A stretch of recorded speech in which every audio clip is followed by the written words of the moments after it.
Vamos falar de vendas. Cara, para mim, você sempre que eu vou pensar em geração de demanda ou vendas para grandes empresas, para enterprise, eu não consigo pensar em outra pessoa que não seja você. Para mim, você é a minha grande referência nesse assunto. Já deu várias aulas para gente aí ao longo dos anos nos eventos.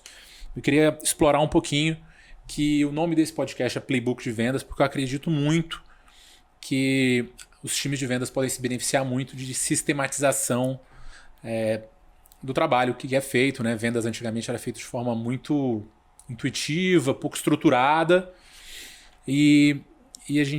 Mas quando a gente fala de vendas enterprise, ela tem características diferentes. Sim. De uma venda de ticket mais baixo, né? Vendas de software com tickets mais baixos. Dá para ter playbook de vendas enterprise ou é algo que requer tamanha personalização e customização que não dá para a gente falar de playbook? Eu acho que o playbook, quem vai fazer é o cliente, né? Você tem que conhecer muito o processo do cliente, tá? E isso faz parte de um playbook, né? Você tem que escutar muito, porque é aquela coisa, eu sempre dou o mesmo exemplo, bem banal. Se você chegar numa multinacional hoje e falar, olha, troca sua frota de carros inteira por metade do preço e tem que assinar amanhã, não dá. Por quê? Porque tem todo um processo de compliance, um processo de compras, até de cadastro de fornecedor, que você não consegue fazer do dia para a noite. Se fosse uma empresa de dono, dependendo, dá para fazer. Então, empresas multinacionais conseguem cadastrar um fornecedor em um mês, outras em 45 dias. Tem outras que tem que ir para um due diligence de uma outra empresa para ver se não tem mão de obra escrava, dependendo do setor. Então, cada empresa difere uma da outra. Tá? Não tem aquela, vou colocar na minha esteira e vai seguir igual. Preciso entender a jornada de compra do cliente. Você consegue alguns gatilhos engatar na sua jornada? Consegue. Mas tem coisa que não dá para fazer. Então, às vezes você está mapeando uma conta, você fala, olha, a gente não vai conseguir que o jurídico fala de hoje para amanhã que tá ok. O jurídico é externo. Ou vai para os Estados Unidos, ou vai para o Japão, ou tem um fuso horário que já passou, que vai passar. Uma multinacional, uma empresa muito grande, tem todas as regras. Então você tem que entender. Então faz parte do playbook essa parte do discover. Importantíssima, né? Extremamente importante. Fundamental essa parte de entendimento. Que é o que entra, aquele que fala assim, tem que mais escutar, tem que mais escutar. Às vezes fala, é balela. Não é balela. Que se você não escuta, você depois... Eu sempre dou um exemplo que é engraçado. Eu falo assim, o pessoal fala, o cliente não comprou porque ele casou e saiu de lua de mel. Eu falo, o cara era artista de cinema, era cantor de rock, porque cantor de rock conhece a mulher num dia, casa no outro. O cara devia estar programando há algum tempo. Um ano que ele está programando Você descobriu só agora que ele não ia estar para assinar? Como assim? Já teve caso? Não, o cara tá na Copa do Mundo, ele comprou e foi. Tudo bem que eu faço isso. Eu conheço pessoa. Eu faço isso, mas é mínimo, é mínimo. O resto a pessoa planeja para estar e tudo mais. Então assim, faz parte de você criar essa jornada. Lógico, você fala assim, o meu trimestre fecha aqui, eu tenho aqui, então eu vou tentar antecipar algumas etapas, fazer etapas em paralelo. Por isso é que sempre quando algumas pessoas fazem contato, ou eu falo para alguns estagiários, ou algumas pessoas estão começando, qual que é um curso fundamental para quem quer vender? O pessoal espera que eu fale como negociar com o agente do FBI, como não sei o que, persuasão, não. Gestão de projetos. Gestão de projetos é o que tem que ser feito. Tá? E se você coloca no CRM... Você acha que as habilidades de gestão de projetos são mais importantes que habilidades técnicas de vendas? São. Dentro de um contexto enterprise? São. Porque você controla stakeholder, tá? Você controla as dores, a parte de comunicação é extremamente importante. Porque às vezes você vai vender, o cara de TI comprou, ou o CFO comprou, o cara de TI não comprou, o cara do RH não comprou, são vários stakeholders. Você tem que comunicar, você tem que controlar a data. Você não fecha o contrato de milhões no dia para a noite. Você também tem a data que precisa ser entregue. Será que vai bater com a sua data? Será que você tem pessoas suficientes para implementar esse projeto ou não? Se eu tenho uma construtora, eu não posso vender 50 apartamentos se eu tenho pessoal para entregar um apartamento. Como é que eu vendo? Então, assim, toda essa parte de controle de projetos, você consegue estar bem equipado para sair do blá blá blá. E aí entra na parte de sistema. Como é que você vai fazer? Você tem que colocar no CRM, tá? Você tem que controlar as etapas, você tem que controlar funil. Até pelo como demora muito, né? São projetos que são vendas que duram meses, às vezes mais de ano. E como é que você vai alocar as pessoas? Tem que apontar a hora. Você vai falar assim, fiz uma venda de R$1 milhão. Tive lucro? Não sei. Foi o presidente 10 vezes, vice-presidente não sei quantas vezes, 15 pessoas, às vezes não teve. Às vezes eu já fiz venda muito grande em outras empresas, enfim, que você olha e fala assim, pô, a gente alocou aqui uma equipe gigantesca, o pessoal apontou hora, você pega a hora de cada um, não rolou. E mesmo se você não tem o controle, como é que você vai fazer? Então, gestão de projetos é controle de etapas, né? Você não vai falar assim, vou chegar e falar, faz uma casa para mim, faço. Como é que tá? Tá indo. Como assim tá indo? Você quer ver o cronograma. Como é que tá esse prédio aqui? Tá indo. Então aí tem que apontar no CRM, tem que ter as reuniões semanais para saber quais são os gargalos. Ah, cá choveu, teve que parar de fazer a casa. Como é que a gente vai ganhar esse tempo? Ou não vai ganhar o tempo? Então tudo isso tem que estar documentado. Então se o CRM é importante para vendas enterprise é crítico. Como é que eu vou fazer um investimento numa conta? Como é que eu vou chamar um presidente para estar? Tá no CRM, não tá? Então a gente fala por quê? Também tem muita gente envolvida, tem muita gente envolvida. Dos dois lados, né? Você vai chamar um cara do dia para noite? Então, por exemplo, tem contas que você chamar um cara de fora para fazer uma apresentação. Como que tá a agenda desse cara de fora? Aí o cara tem que apontar. Como é que tá o apontamento? Aí o cara tem que entrar para saber o que está acontecendo. Desconto. Então, a habilidade de gestão de projetos, você toca em vários, né? E tô falando aquelas tradicionais do PMBOK mesmo. Uhum. Não é ágil. Não é a ágil, tal. É a tradicional do PMBOK mesmo. Que você pode também ter a ágil em algumas reuniões e tal. Mas é a tradicional. Compartilhar. Ninguém compartilha o cronograma com o cliente. Eu quero te vender. Eu tenho que compartilhar com você. A gente está numa parceria. Vou falar assim, ó. Tá bom para você essas datas aqui? Porque às vezes é aquela coisa, né? Você vai casar, você fez tudo, você só não avisou a outra pessoa. Então assim, eu quero casar com você que é uma venda. Eu só não te avisei que eu preciso fechar nessa data. Então aí você fala, não, mas eu não vou fechar agora. Eu só vou fechar em dezembro. Ah, mas eu tô esperando agora porque é meu trimestre. Não quero saber do seu trimestre. Então você casa. Denis, tá bom para você agora? Olha, tá ou não tá.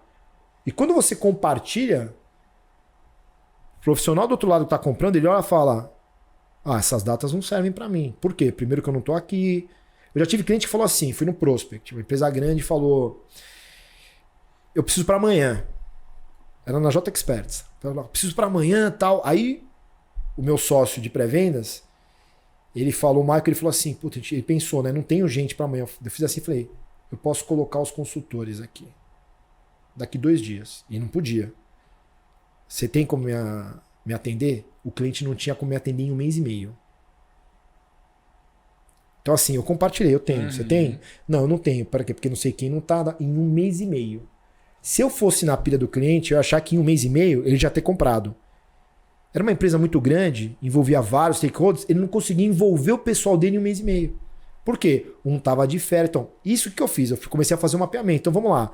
Em 1 mês e meio você consegue? Tá, e o que eu faço até então para adiantar? Eu consigo fazer um discovery com esse cara? Consigo? Tá. Esse cara tem agenda? Passa a agenda dele. Tal. Aí eu comecei a desenhar um projeto e entreguei para o cliente um Gantt.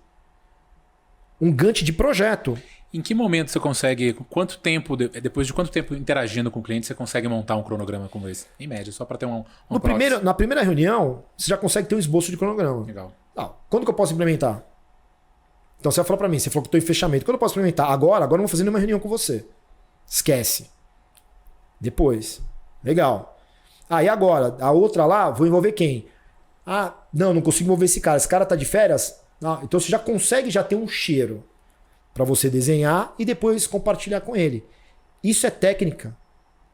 Isso é gestão de projetos na veia.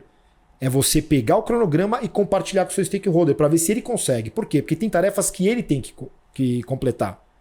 Se eu chego para você e falo, para eu colocar uma proposta, você tem que me mandar o que você necessita. Se você não me mandar o que você necessita, eu não consigo colocar uma proposta. Então, se você demorar 1 ano, eu vou demorar 1 ano para te mandar uma proposta. E aí, o que eu faço? Você precisa me mandar, então vamos bloquear uma agenda para você me mandar, porque sem bloqueio de agenda é difícil fazer as coisas. E eu te ligo e ponho... A gente faz junto. Faz junto. Então, assim, aí tem algumas técnicas que você coloca para saber. Isso é tudo de gestão de projetos. Conhecer stakeholders, comunicação stakeholders, controle, gestão de riscos. Bom, que se acontecer? Às vezes você está trabalhando uma conta, que você comentou, demora anos, aí a final do ano, turnover, todo mundo é mandado embora, você começa do zero. Que pode ser ruim ou pode ser bom. Às vezes você está perdendo, pode ser bom. Às vezes você já conta com isso. né? Então, assim, isso é gestão de projetos na veia. Então, quando você domina isso, a sua negociação fica melhor. Por quê? Se você para... Aqui em São Paulo tem vários daqueles, acho que no Rio também, né? Pare aqui e compre o seu carro agora. Não sei se tem lá, mas tem. Você para o carro, o cara compra na hora. Tá. Quanto você acha que ele vai pagar? Barato. Barato. Então, quando você tem o controle, você negocia melhor. Se você não tem o controle, você fica na mão. Até de dar desconto, que às vezes não vai... Não adianta você chegar para mim e falar, Denis, quer comprar uma casa amanhã? Te dou 50% de desconto. Eu não quero. Mas quando eu quiser, eu já dou a largada dos 50% de desconto. Tá? Então, assim, quando você tem o controle, você tem mais segurança. Até para olhar e falar, eu não vou fazer isso agora porque não vai rolar. Não vai rolar. Então, a venda enterprise, o playbook, passa por você fazer um discover. Agora o vendedor já quer pagar, eu quero colocar proposta. Sem conhecer, sem saber gatilho. Tiro no pé. Tiro no pé. Então você coloca uma proposta que não é. Eu já tive compra pessoal que eu via que o cara estava vendendo uma outra coisa que eu não estava comprando. O cara falou, a casa aqui sei lá, é grande. Não, queria casa pequena. Eu estava vendo, eu gosto muito de um programa, eu gosto de arquitetura, tal, eu gosto de um programa que chama Casa Brasileira. Nunca vi, onde é que passa? Casa Brasileira no GNT. Tá. Não tem mais, agora só no Globoplay. Eu estou fazendo propaganda para minha ex-chefe, Valéria Sosca, que agora está na Globo, ó. Depois eu quero os royalties. A Ana Carolina, a cantora, ela falou que ela foi comprar uma casa no Rio de Janeiro, um apartamento, eu acho. A corretora falava do mar e ela detesta o mar. Ela falou, a corretora me vendendo o mar, olha o mar aqui. Ela falou, pô, eu quero distância do mar. E ela me vendendo o mar, eu detesto o mar e eu queria comprar um apartamento. Então assim, a pessoa não mapeou. É de frente pra praia, o cara gosta do mar. Não sei, pode ser que o cara não gosta. O cara quer uma coisa bem localizada, não sei. Tem que entender. E a corretora não entendeu, já foi no automático. Né? Então o playbook tem que passar por ter esse discover.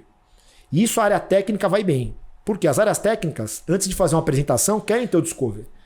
E o de vendas não. Não, o cara quer ver, põe lá. Não, vai lá amanhã, marquei pra amanhã. Como assim pra amanhã?